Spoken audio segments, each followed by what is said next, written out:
Y es que el desánimo se vence recordando quién está contigo.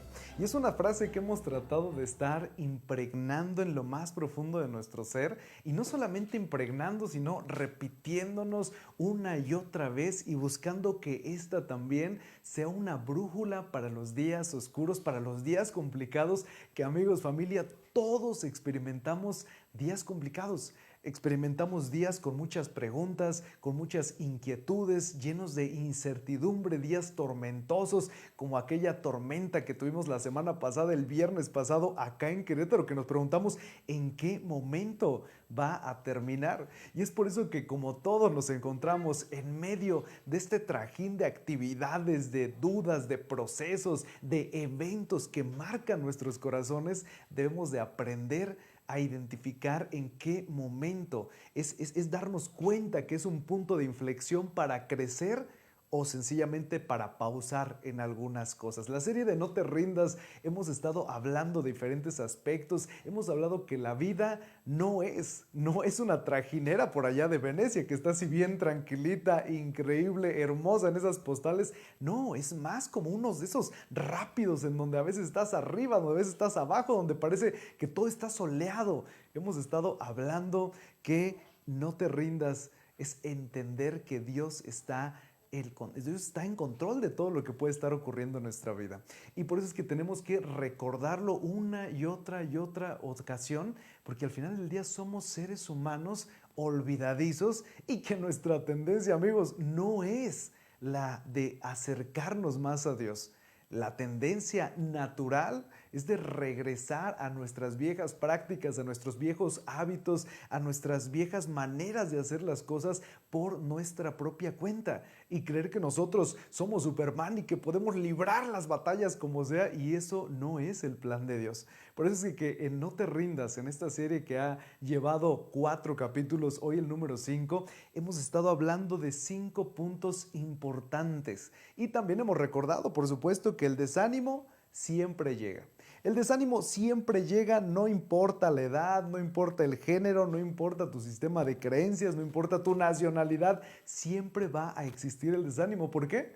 Por el simple y sencillo hecho de que somos seres humanos, porque estamos expuestos ante este mundo caído y que hay muchos eventos que llegan para quedarse, para instalarse y para generarnos muchas preguntas. Eso es parte pero no debe de ser lo que dictamine nuestras decisiones. No puede ser nuestra brújula en medio de una vida sin dirección. El desánimo siempre llega y debemos estar preparados. Yo no conozco a alguien que diga, bueno, yo nunca me voy a colocar el chaleco salvavidas cuando esté cayéndose el avión hasta que ya esté ahí a punto de a punto de caer en el agua, ¿no? O sea, se trata de estar prevenidos, se trata de entender que Dios tiene ese maravilloso instructivo de cómo funciona la vida y que si tú y yo no sabemos identificar ese instructivo, nos vamos a perder y no vamos a encontrar ni significado, ni trascendencia, ni propósito a nuestros días. Así que ya hablamos de 4 puntos importantes. No te rindas a la adoración artificial. Platicamos la primera ocasión, esto te lo voy a platicar así súper rápido, a manera de resumen. Si puedes conectarte y ver lo que está en YouTube respecto a esta serie, estaría increíble para que puedas aprovechar y sacar el 100% de este cierre de serie. Bueno, el asunto es que en el capítulo 1 de Adoración Artificial hablamos acerca de prioridades. ¿Qué es eso que ocupa el primer lugar en tu vida, en tus días, en tu entorno? ¿Qué es eso por lo cual tú te desgastas y te esfuerzas? Y si es eso lo que Dios tenía en mente para ti. Si es una relación, si es algo efímero, algo pasajero, algo vano, es una cuestión de un hábito, no digo necesariamente algo malo, pero sí algo que te roba el tiempo que podrías tener con Dios, y si es algo quizá que no está en el lugar apropiado y cómo eso llega a estar interfiriendo en tu crecimiento y en todos los sentidos, por supuesto. Hablamos de eso, en no rendirse a esa adoración artificial, a tener las prioridades en su lugar. Capítulo 2, presión externa. No te rindas tampoco a esa presión, y también está conectado con el capítulo número 3. No te rindas a la agenda de otros. Y esto es ¿Cómo decirlo? Diría mi mamá por ahí cuando yo en la secundaria, oye hijo, si todos se ponen en las vías del tren, ¿tú también te vas a poner en las vías del tren? No, por supuesto que no. Bueno, es no correr como todos corren, no hacer lo que todos hacen. Ah, es que ya compraron esto, yo también tengo que comprarlo, ya visten de tal manera, ya escuchan esto, yo también tengo que hacerlo. Y al final del día no encontramos una identidad propia porque somos una copia de tantas cosas que encontramos a manera cultural o a manera que vemos en una moda, ¿no? Y Dios quiere que recordemos que somos únicos, que somos especiales, que somos una creación suya, que somos hechura suya y que hay un plan para nosotros. Y que ese plan solamente va a poder avanzar si entendemos que no podemos rendirnos a la presión de otras personas ni a la agenda de otras personas. Y la semana pasada Omar nos habló de un tema, híjoles, que nos puso a todos la piel chinita. Y digo esto porque es no rendirse a la mediocridad. Y yo creo que muchos de nosotros en algún punto de nuestra vida hemos comprado la idea de lo mínimo indispensable. ¿Cuánto es lo mínimo indispensable que necesito hacer para estar bien? ¿Cuánto es lo mínimo indispensable que debo de comer bien para no enfermarme? ¿Cuánto es lo mínimo indispensable que debo de estudiar para pasar ese examen? Y eso es una cuestión sí, por supuesto, de mediocridad, pero también es una cuestión de falta de excelencia. Y estamos en una generación que ya ni siquiera piensa en Dios respecto a primicias o con respecto a las primicias, porque una primicia, estábamos hablando de que la gente daba lo primero, lo principal, lo primero que daban ahí, por ejemplo, en sus huertos, en sus milpas, lo llevaban a Dios. Ellos no se preocupaban, ¿va a haber más el día de mañana? No, ellos decían, esto es lo mejor y lo primordial y lo primero. Esto es lo que vamos a dar a Él y Dios, si permite que haya algo mejor, gracias. Y si no, tampoco vamos a buscar un culpable, ¿no? Y eso tiene que ver con excelencia, con hacer las cosas con enfoque y hacer las cosas con claridad. Y hoy para cerrar, y me emociono mucho porque es una serie que nos ha dejado tantos principios y tantas enseñanzas ancla en nuestra vida, pero hoy quiero que cerremos esta serie con no rendirnos ante un sentimiento que es capaz de secuestrarnos, de congelarnos, de paralizarnos. Y hoy quiero que hablemos de no rendirnos ante el temor, de no rendirnos ante ese miedo que dicen de hecho los sociólogos y los psicólogos que hay diferentes tipos de miedos, ese miedo que probablemente te congela, ese miedo respecto a recibir una llamada telefónica de un familiar que se accidentó y que tienes que llegar al hospital corriendo, ese miedo probablemente de perder el trabajo, ese miedo, no sé, de que alguna vez tuviste algún accidente automovilístico y ahora manejas con mucha precaución. Hay ese tipo de miedos que te inmovilizan, que te paralizan, pero también hay otros tipos de miedo, los cuales podríamos decir entre comillas y podríamos vendernos la idea de que son correctos, de que son buenos. Es que ese miedo me motivó a ayudar, el miedo a la escasez, ¿qué tal, no? Entonces trabajo porque tengo miedo de que pues en algún momento me falte todo y tenga que meterme abajo de un puente para vivir, ¿no? El miedo a no ser aceptado, entonces tengo que ponerme diferentes filtros, diferentes caras, relacionarme de tal manera con las personas para yo ser aceptado. Y sabes, el miedo jamás va a ser el mejor combustible para el automóvil llamado vida. El miedo jamás va a ser el mejor combustible, porque ese miedo no puede dictaminar nuestros días. Y de hecho lo hemos platicado en las últimas ocasiones aquí en Fe, Esperanza y Amor, hablando de la historia de, ¿te acuerdas? Estamos hablando de Sadrach, Mesach, Abed-Nego y también estábamos hablando de los nombres que antes tenían ellos que dijimos que eran Ananías, Azarías y Misael. Jóvenes que son literalmente lanzados a un horno de fuego y que ellos deciden decirle no a una adoración, no a una estatua que representaba el gran ego del rey Nabucodonosor. Y ellos deciden decir que no porque sus principios son estables, porque sus valores están bien anclados en su vida, porque tienen cimientos en el amor de Dios. Y ese efectivamente es el remedio, es la solución ante todo aquel que quiera sembrar algunas semillas de miedo en nuestra vida. Y mira, quiero que vayamos al diccionario y veamos alguna definición que alguna persona nos estuvo compartiendo respecto a lo que es miedo. El miedo es un sentimiento causado por algo o alguien que se considera dañino o negativo. ¿Y quién no ha experimentado diferentes tipos de miedo ante enfermedades, ante escasez, ante incertidumbre, ante accidentes, ante diagnósticos? Bueno, creo que vale la pena mencionar que esos miedos también van cambiando dependiendo de las etapas de la vida. Y yo te quiero platicar que de hecho imagínate, cuando tenía 5 años y que yo estaba en el Kinder J. Asunción Romero, allá en Tequisquiapan, Querétaro, y bueno, era un kinder muy chiquito, y en este kinder había 2 patios, y en el patio trasero había una barda chaparrita, y esta barda chaparrita, si tú acomodabas por ahí unos ladrillos o unas piedras de cierta manera, podías alcanzar a ver lo que había del otro lado de la barda.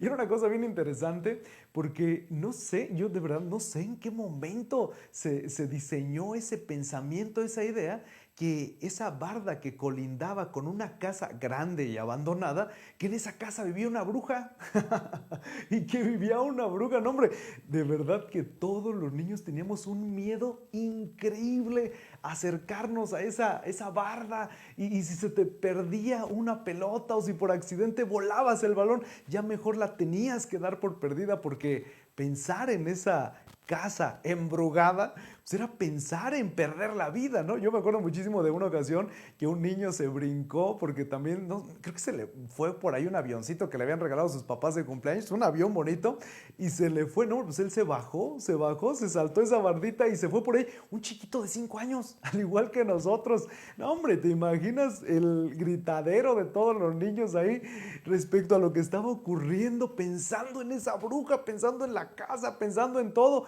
Y no volvimos a ver ese niño hasta el día siguiente, que volvió a regresar, pero no lo volvimos a ver, ese día no lo volvimos a ver, porque no sé, probablemente ya no se pudo volver a subir, no sé si tal vez los dueños de la casa lo vieron, lo reportaron con la escuela, pero esto te quiero platicar porque a veces son cosas imaginarias que nos están arrebatando nuestra tranquilidad del día de hoy.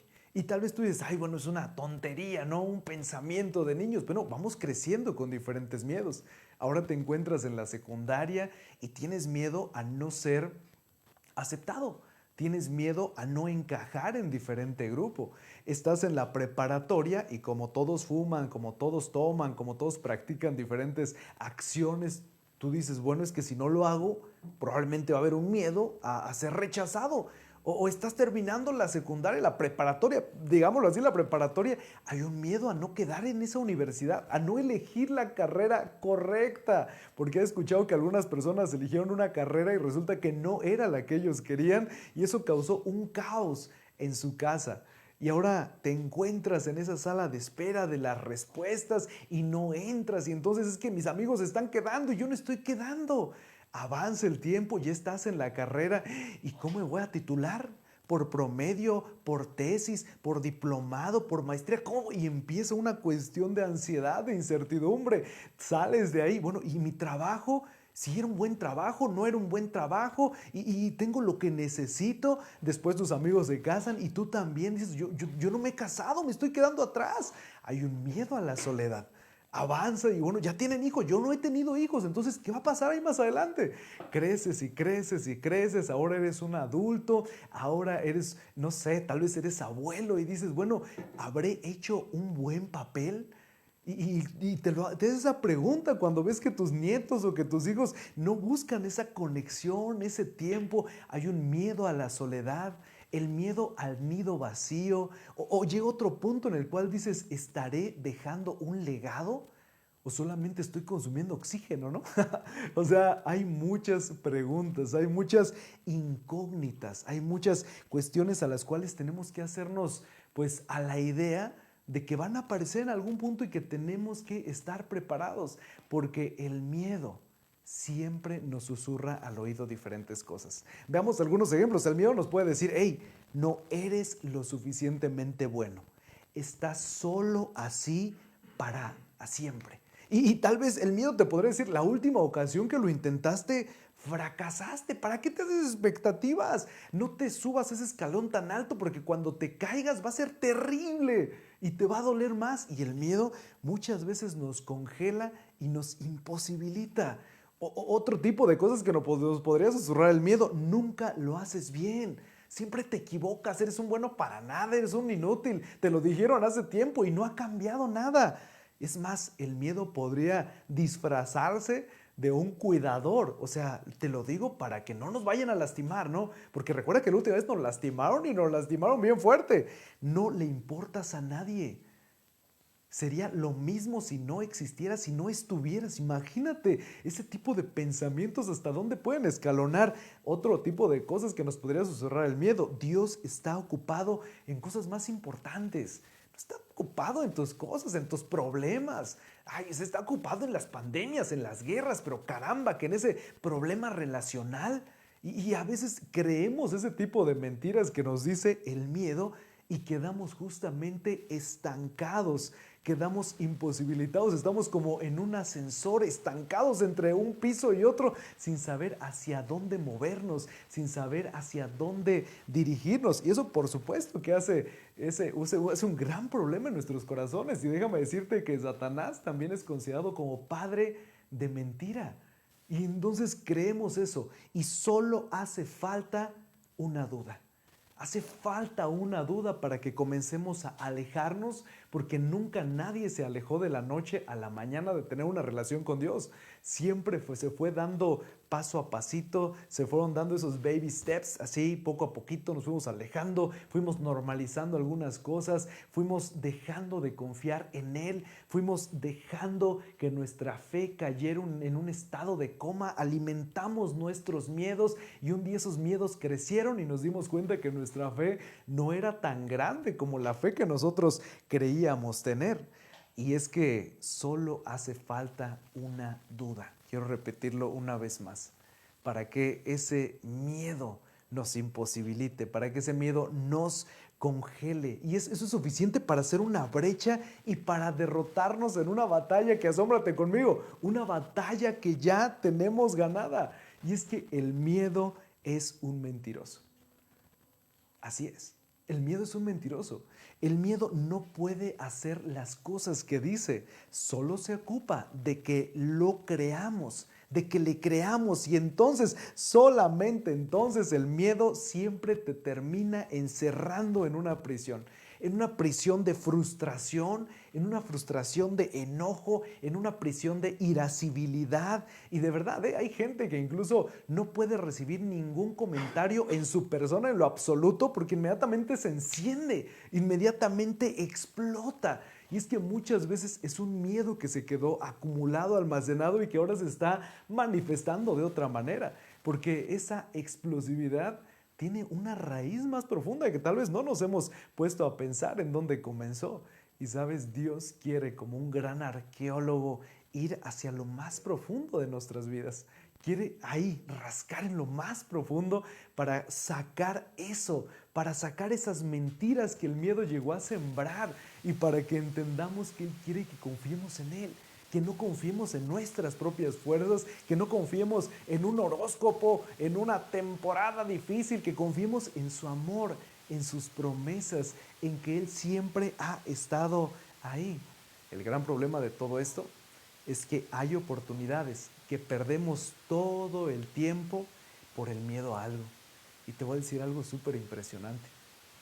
Y es que detrás del miedo hay una persona aferrándose a algo, a ser aceptada, a ser amada, a ser valorada, a no quedarse atrás, ¿no? Dicen los chavos, me dio FOMO, el FOMO, ¿no? El miedo a quedarse fuera de lo que está sucediendo, me estoy perdiendo de algo, me estoy quedando atrasado, ese miedo que nos imposibilita otra vez.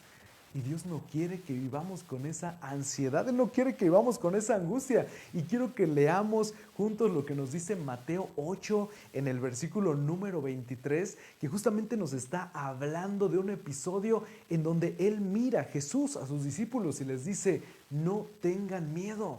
No tengan miedo, y se lo repite una y otra y otra y otra ocasión. Un poco de contexto: Jesús ha sanado en aquel día leprosos, ha restaurado incluso la salud de uno de los siervos de los centuriones, ha incluso hecho uno de sus más grandes milagros, le restauró la salud a la suegra de Pedro. Ha hecho tantas cosas en ese día, y para este punto está Él con los muchachos, con los discípulos, con sus amigos, y ahí es donde conectamos esta historia. Luego subió a la barca, estamos hablando de Jesús, y sus discípulos lo siguieron. De repente se levantó en el lago una tormenta, escucha esto, tan fuerte que las olas inundaban la barca. Aquí quiero detenerme un poquito, y es que tú sabes que Jacobo y Juan eran pescadores. De hecho, su familia probablemente se dedicaba a exactamente lo mismo. En esa comunidad, en esa población, era por supuesto uno de los principales empleos, oficios, la pesca, la agricultura. Y estos no eran unos marineros inexpertos, eran unos marineros que conocían y que sabían el aspecto del cielo y del viento, y cómo se iba a estar ocurriendo una tempestad en medio de aquel momento. Ellos no se lo esperaban, porque dice que de repente, en un abrir y cerrar de ojos, hay gente que dice: me empiezan a doler las rodillas, siento que ya viene la lluvia. Hay gente que dice: el cielo está como aborregado, va a hacer frío. Bueno, esto fue al instante. Nadie se lo esperaba, y comenzó una tempestad impresionante. En otra versión dice que parece que la barca se partía en dos, pero Jesús estaba dormido. Y los discípulos fueron a despertarlo. Es que de verdad, trasladémonos un poquito. Yo les he dicho, siempre soy súper visual, y me imagino todo ese cuadro, que hay una tempestad impresionante, el viento está soplando, es una cosa impresionante, está lloviendo con tanto ímpetu, ellos están cansados, no sé si les duelen los brazos de tanto tratar de evitar que se caigan. Ellos están pensando que se van a morir. No es un paseo otra vez por las góndolas allá en Venecia, es una noche de tempestad, es una noche oscura, es una noche incierta. Amigos, familia, ¿quién de nosotros no ha tenido ese tipo de noches? Esas noches de duda, esas noches de incertidumbre, esas noches que te roban tu tranquilidad, que duermes pero parece que no descansaste y despiertas igual de estresado con una pregunta que da vueltas y vueltas y vueltas en tu cabeza. Bueno, es una noche de tempestad para ellos también. Y dijeron ellos, no dijeron, gritaron: Señor, sálvanos que nos vamos a ahogar. Mateo también estaba ahí, era un recaudador de impuestos, bueno, era del SAT de aquellas épocas, ¿no? Pensémoslo de esa manera, el que iba a estar preparado para aquella condición. Y quiero agregar una cosa más, y es que subirte en una barca con Jesús te garantiza una cosa, te garantiza que te vas a mojar. Cuando tú te subes en una barca con Jesús, hay garantía de que te vas a mojar. Y esto te lo digo porque yo no sé en qué momento llegamos a externar o creer que el seguir a Jesús es una vida libre de problemas, es una vida donde todo es tranquilidad, todo es paz. Absolutamente no podría haber nada más alejado de la verdad.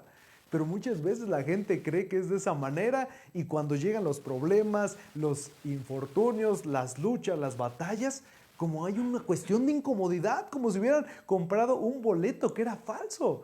Y no es de esa manera. Dios ha prometido que en este mundo vamos a tener aflicción, que en este mundo vamos a tener tormentas, que en este mundo van a haber cosas inquietantes, pero que a través de esas pruebas seremos probados, y que a través de esas pruebas serán oportunidades para crecer.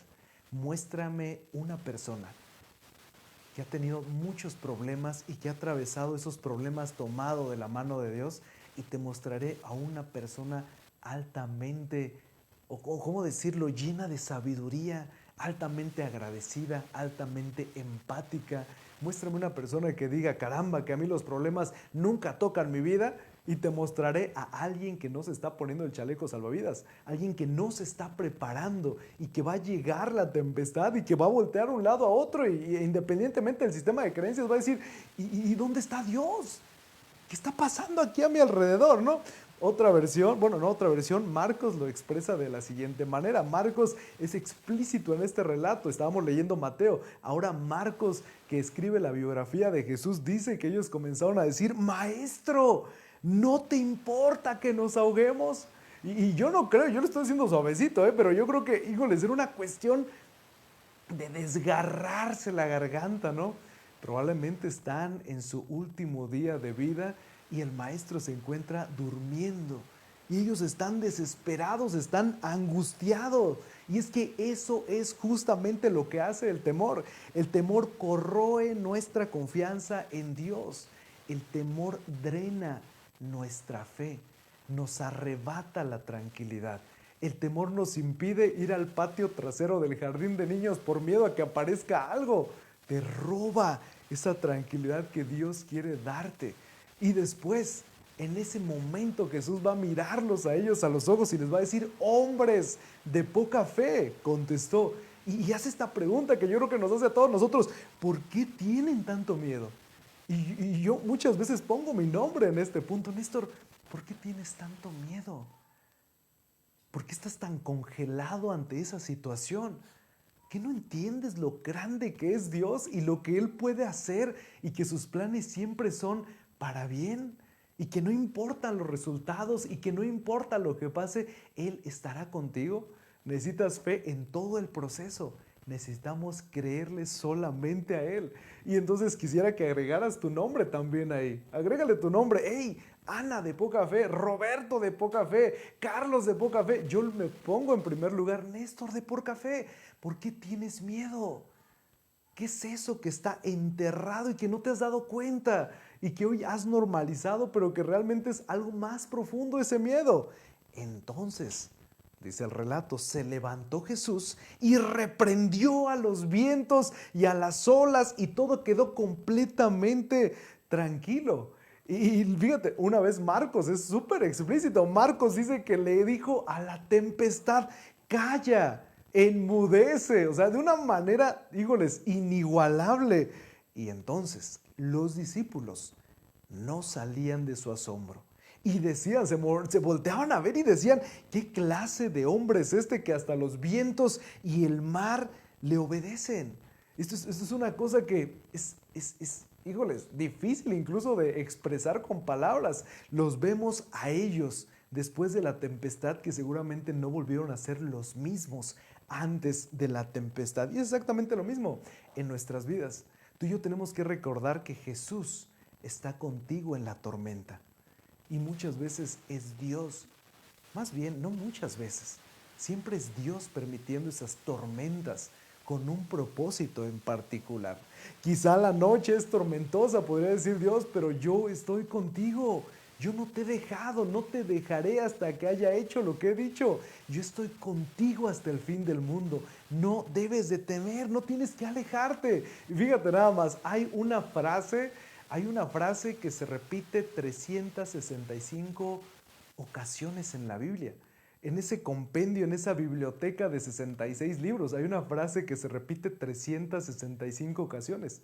Y esta frase es: no tengas miedo, no temas. Y es algo muy impresionante porque tal vez a ti se te vino a la mente como a mí. Hay un no tengas miedo para cada día del año. No teman, ustedes valen más que muchos pajaritos. No teman, solamente crean. No temáis por lo que habéis de vestir. No temas, les dice Jesús, soy yo, mientras está caminando en medio del agua en la tempestad y que ellos han pensado que es un fantasma. No temas. Y es que es algo que constantemente repite Jesús porque sabe cómo somos, porque sabe cómo estamos cableados. ¿Por qué? Porque Él es nuestro diseñador, Él es nuestro creador, Él sabe todo aquello que nos causa incertidumbre y lo repite una vez más: no tengas miedo. Y quisiera terminar diciéndote una cosa: Jesús no se ha bajado de la barca. Jesús no ha abandonado la barca. Muchas veces tú y yo queremos aventarnos por la barca, queremos irnos de ese lugar, queremos que ya cese aquella temporada tan dolorosa, pero Dios dice: yo te estoy preparando en medio de temporadas complicadas. Yo estoy moldeándote a mi imagen y semejanza. Yo quiero que tú seas como yo, que seas más empático, que ames más, que perdones más, que seas un dispensador de gracia y que dejes de mirar la tempestad. Caramba, que la tempestad siempre es escandalosa. Pero Dios nos susurra al oído. No tengas miedo. Yo estoy aquí contigo. Recuérdalo una y otra y otra y otra vez. Cuando se pierde la salud, cuando se pierde la estabilidad, cuando las relaciones no marchan tan bien como quisiéramos, cuando hay problemas en el trabajo, cuando hay incertidumbre en la familia, cuando esas cosas que creíamos que nunca nos iban a pasar nos terminan pasando, Él nos dice, no tengas miedo, yo estoy aquí porque yo no he abandonado la barca. Y me gustaría terminar contándote la historia de de un pequeño de tan solo 6 años de edad. Y este pequeño de 6 años de edad atravesó una infancia sumamente dolorosa y complicada. Su mamá era prostituta y su papá los había abandonado ya hace un par de años. Y este pequeño estuvo de los 6 años de edad hasta los 9 años en su casa. Él lo narra viviendo un infierno, viendo un desfile de hombres en la casa donde no debería de ser, donde ningún niño debería de estar expuesto ante tal condición tan dolorosa y crítica. Y a la edad de 9 años él decidió irse de casa. Él decidió irse de casa cuando él debería estar estudiando en la primaria, decidió irse de casa y echar su propia suerte en la vida. Así que comenzó a buscar la manera de sobrevivir, de subsistir, y comenzó a llegarse a una comunidad que estaba cercana a donde él antes vivía y comenzó a ofrecer su trabajo de quitar algo de maleza que había crecido entre el empedrado de la vecindad de las personas. Comenzó a ofrecer sus servicios de limpieza, de acomodo, de lo que fuera. Él quería ganar algo de dinero y se topó con una familia de 2 hombres ya mayores. Bueno, a 2 hombres me refiero a esposos, ¿no? En el caso de una mujer y un hombre, a 2 abuelitos. 2 abuelitos que con mucho cariño siempre lo recibían en su casa, pero se dieron cuenta que este pequeñito siempre iba con la misma ropa. Siempre iba con la misma ropa y le preguntaban, oye, ¿dónde vives? Y él por vergüenza les decía, vivo a 2 calles, es que hoy no me di tiempo de cambiarme. Y él vivía, por supuesto que en una condición de calle y vivía lejos de ese lugar. Pero entonces ellos le daban trabajo y él iba una y otra y otra y otra vez hasta que un día estos abuelitos hablando con él lo sentaron y le dijeron, es que ¿qué pasa? En donde él les platicó la historia, la triste historia de lo que le había pasado y ellos con una sonrisa en el rostro y con lágrimas en las mejillas le dijeron, si tú estás dispuesto y aceptas este regalo, nos encantaría que vinieras a vivir con nosotros. Es una historia real, ¿eh? Nos encantaría que vinieras a vivir con nosotros. Fíjate que tenemos un hijo que ya es adulto, tiene ya más de 40 años, tiene su familia y ahí está ese cuarto que realmente no utilizamos y a nosotros nos encantaría hacer algo por alguien. Híjoles, él al principio no podía creerlo, estaba con los ojos igual llenos de lágrimas, contento, esperanzado, ilusionado, y al principio no quería aceptar esa propuesta, terminó cediendo después de un poco de insistencia y se mudó con esta hermosa familia. Pero algo curioso ocurrió y es que este pequeño todas las noches tomaba la única mochila vieja que tenía y antes de dormirse colocaba su único par de zapatos igual desgastados, su playera la colocaba dentro de esa vieja mochila y sus pocas monedas las colocaba adentro de la mochila y ahora sí la utilizaba como almohada. Al principio no tomaron interés o no tomaron mucha cuestión de algo importante estos adultos, el abuelito, la abuelita, y ¿por qué lo hará? Lo repite una y otra ocasión y un día le preguntaron, oye, ¿por qué siempre guardas las cosas en tu mochila? ¿Y sabes qué fue lo que respondió él? Él le dijo, es que he sido rechazado en tantos lugares y de tantas maneras que yo estoy listo para salir corriendo en cualquier momento. Y esto es algo que para ellos los conmovió de tal manera que dijeron, es que no tienes por qué preocuparte. Aquí vas a encontrar un lugar seguro. Queremos que este sea tu hogar. Y aunque se lo repetían una y otra ocasión, a él le costó muchísimo tiempo, muchos meses dejar y abandonar esa práctica. Era su plan B, era su plan de escape. Era el miedo al rechazo, era el miedo al abandono, era el miedo a decepcionar, a no ser suficiente. Y sabes, con Dios las cosas no son de esa manera. Con Dios tú y yo debemos de vaciar nuestra mochila. Con Dios tú y yo debemos de abrir nuestro corazón y decirle, Señor, te necesito a ti. No quiero ser dominado por el miedo, no quiero que el miedo sea ese combustible para mis días, no quiero tomar decisiones por miedo, quiero tomar decisiones guiadas por ti, por tu amor. Quiero tener una vida diferente, una vida en donde tú seas el protagonista y yo sea un fiel seguidor tuyo. Así que con Dios, amigos, familia, no tenemos que poner las cosas adentro de nuestra maleta ni adentro de nuestra vieja mochila. Con Dios tenemos que llegar con un corazón dispuesto, con esos brazos abiertos y decirle, Señor, estoy dispuesto a confiar en ti y no confiar en el miedo de algo que tal vez ni siquiera va a ocurrir. Quiero ser solamente tuyo. ¿Te imaginas una vida de esa manera? ¿Te imaginas una familia con esos valores? ¿Te imaginas una sociedad con ese pensamiento instalado en todo lo que hace? Seguramente sería un mundo muy, muy diferente. Así que recuérdalo, no alimentes tus miedos. Mejor alimenta tu confianza en Dios, porque la fe es eso que Dios quiere que construyamos a través de diferentes procesos y entender que el desánimo se vence recordando quién está contigo. ¿Qué te parece si oramos? Padre, gracias porque sabemos que en ti hay descanso. Gracias porque nos enseñas a través de tu palabra y nos recuerdas en tantas ocasiones que no estamos llamados a ser esclavos del miedo. No queremos estar en esa prisión que nos congela, que nos inmoviliza, que nos paraliza.